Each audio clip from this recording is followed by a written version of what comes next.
नमस्कार। ये आकाशवाणी पटना है। अब आप खालिद रशीद से प्रादेशिक समाचार सुनिए। पहले मुख्य समाचार। एनडीए विधायक दल की कल पटना में होगी बैठक। नेता चुने जाने के बाद राज्यपाल से मिलकर सरकार बनाने का दावा पेश किया जाएगा।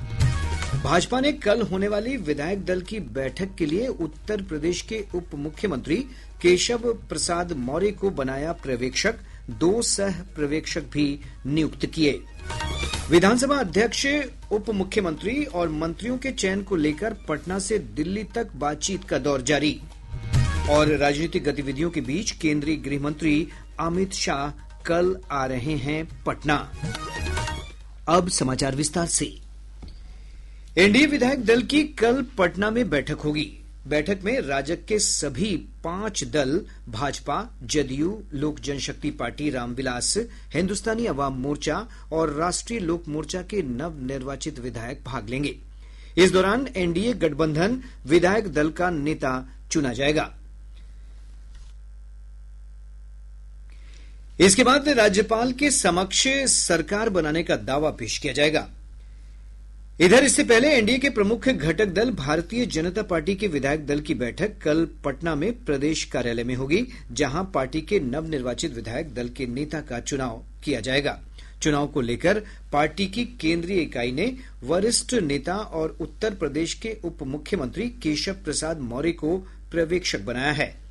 केंद्रीय मंत्री अर्जुन राम मेघवाल और पूर्व केंद्रीय मंत्री साध्वी निरंजन ज्योति को केंद्रीय सह पर्यवेक्षक नियुक्त किया गया है। इधर जदयू के विधायक दल की बैठक भी कल होगी, जिसमें विधायक दल का नेता चुना जाएगा। राज्य में नई सरकार के गठन को लेकर राजनीतिक हलचल बढ़ गई है। एनडीए गठबंधन के विभिन्न दलों के वरिष्ठ नेताओं के बीच नई सरकार के स्वरूप को लेकर बातचीत का दौर जारी है। जदयू के कार्यकारी अध्यक्ष संजय कुमार झा और पार्टी के वरिष्ठ नेता तथा केंद्रीय मंत्री ललन सिंह ने आज नई दिल्ली में भाजपा के वरिष्ठ नेता और केंद्रीय गृह मंत्री अमित शाह से मुलाकात की।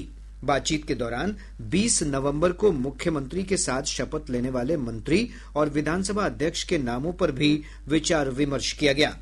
मुलाकात के बाद जदयू के दोनों वरिष्ठ नेता पटना लौट आए।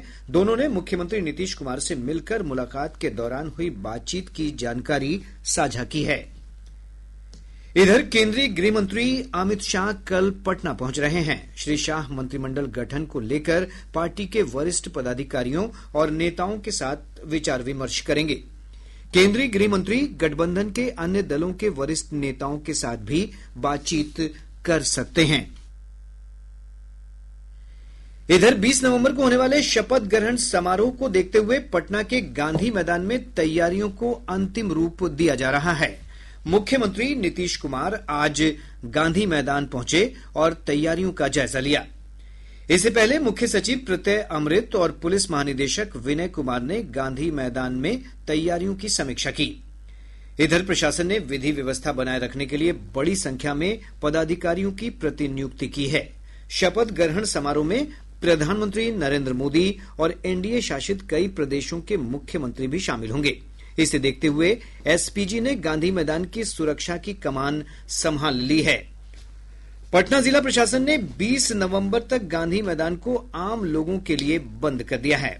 पटना के वरीय पुलिस अधीक्षक कार्तिकेय शर्मा ने बताया कि शपथ समारोह को लेकर सुरक्षा व्यवस्था की तैयारी पूरी कर ली गई है।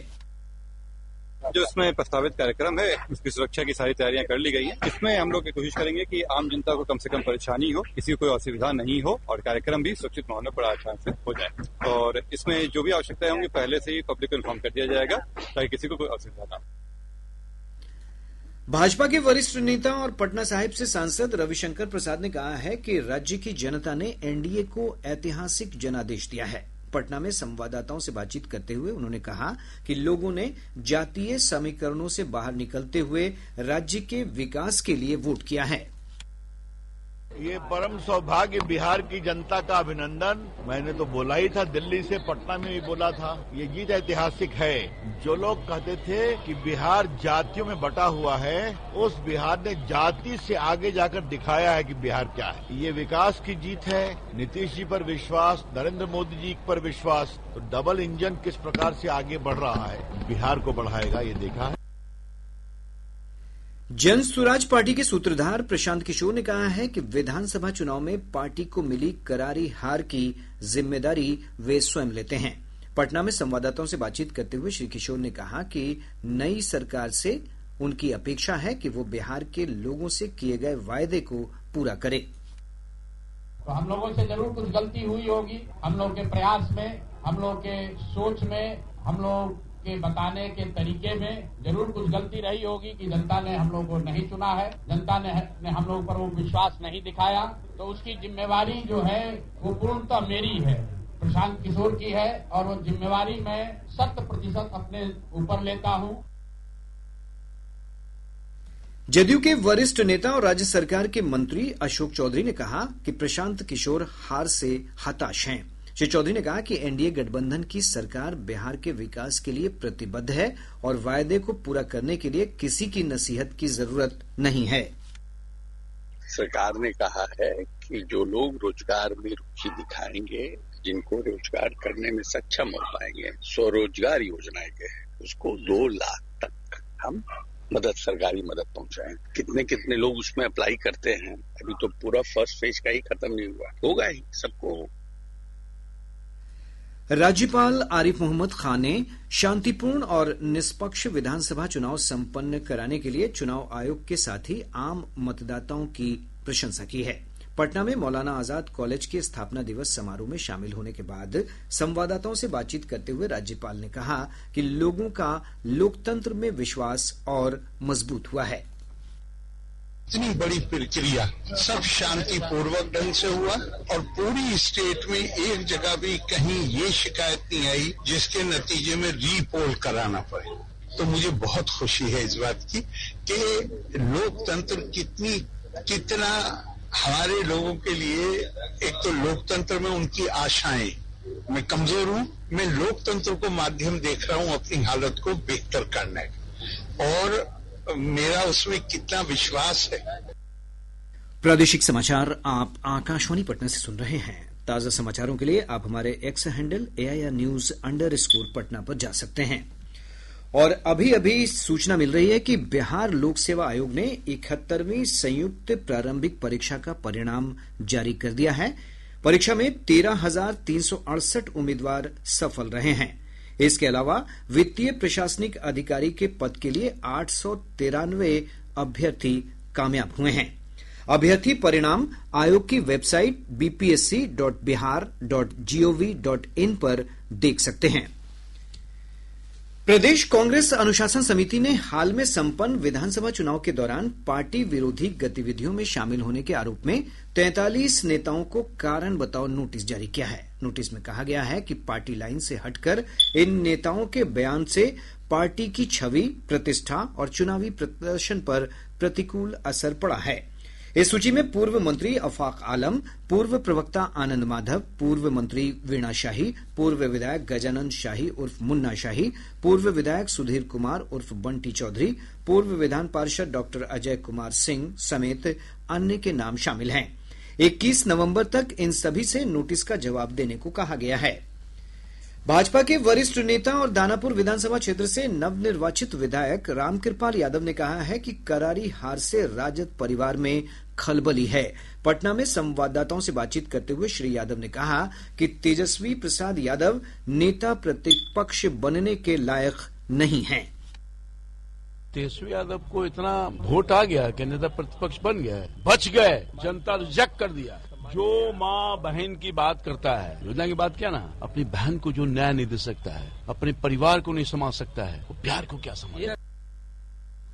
राज्य महिला आयोग राजद की वरिष्ठ नेता रोहिणी आचार्य के साथ अपमानजनक व्यवहार के मामले में स्वतः संज्ञान लेगा। आयोग की अध्यक्ष अप्सरा मिश्रा ने रोहिणी आचार्य के साथ दुर्व्यवहार की निंदा करते हुए कहा कि ये सीधा सीधा शोषण का मामला है। उन्होंने कहा कि अगर रोहिणी आचार्य स्वयं आयोग में आवेदन नहीं देती हैं तो बात बढ़ने पर महिला आयोग स्वतः ही संज्ञान लेगा। तो निस्संदेह महिला आयोग बैठी ही है महिला के तारनहार बनने के लिए। तो हमारे यहाँ अगर वो आवेदन करती है या फिर वो हरासमेंट का जो मामला है वो स्ट्रीम हो जाता है, तब स्वतः संज्ञान लेगी। नकली QR कोड चिपकाकर लोगों के साथ साइबर ठगी करने वाले अपराधियों के खिलाफ कड़ी कार्रवाई की जाएगी। पुलिस मुख्यालय ने इस संबंध में अधिकारियों को जांच अभियान चलाकर कार्रवाई के निर्देश दिए हैं। इधर दूरसंचार विभाग ने परामर्श जारी कर लोगों को सार्वजनिक स्थलों पर QR कोड से पेमेंट करने के दौरान सावधानी बरतने की सलाह दी है। विभाग ने कहा है कि स्कैन करने के बाद प्राप्तकर्ता का नाम और विवरण की जांच करें और डिजिटल लेन देन केवल आधिकारिक और भरोसेमंद ऐप के माध्यम से ही करें। प्रदेश के अधिकतर भागों में पश्चिमी हवा के प्रभाव से ठंड में बढ़ोतरी दर्ज की गई है। विभाग ने अपने पूर्वानुमान में कहा है कि अगले 48 घंटों के दौरान अधिकतर भागों में 1 से 3 डिग्री सेल्सियस की वृद्धि की संभावना है। इसके बाद प्रदेश भर में तापमान में क्रमिक गिरावट दर्ज की जा सकती है।